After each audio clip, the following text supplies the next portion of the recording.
La Société nationale d'investissement SNI, le bras armé de l'État camerounais en matière de prise de participation et de création des entreprises, devrait bientôt être réorganisée, a relevé le ministre des Mines, de l'Industrie et du Développement technique. Au cours d'une conférence de presse dans la capitale camerounaise, ce membre du gouvernement a notamment annoncé que la SNI, qui va se muer en une véritable holding, gérera bientôt 2 fonds d'investissement. S'il n'a pas relevé les modalités de mobilisation de ces financements, le ministre a précisé que le fonds sera consacré aux investissements dans les grands projets d'infrastructure lancés par le gouvernement.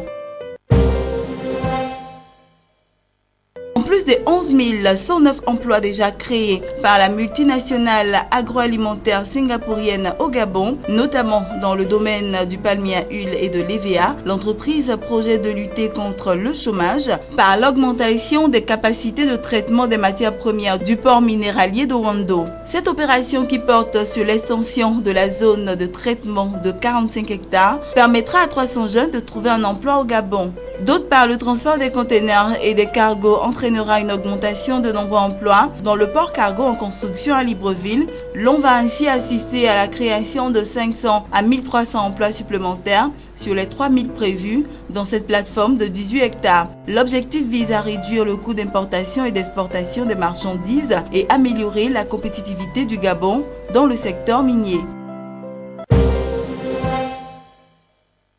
Dans un contexte marqué par l'effondrement des cours du baril du pétrole et la rareté des ressources financières, le gouvernement gabonais envisage entre autres mécanismes visant à résoudre la question de la dette publique aux PME, de titriser les créances dues aux entreprises. Ainsi, les responsables de la BVMAC, les opérateurs économiques et les experts de la BVMAC et les responsables du ministère de l'économie se sont réunis afin de s'imprégner des avantages et des inconvénients de ce nouveau mécanisme financier. En plus du volet pédagogique qui informe les chefs d'entreprise sur les possibilités et opportunités que compte la titrisation, les autorités entendent parvenir à un mécanisme efficace qui va débarrasser l'économie des pesanteurs qu'entraîne l'endettement vis-à-vis des PME, dont la plupart sont déjà asphyxiées par le volume des échéances dues par l'État.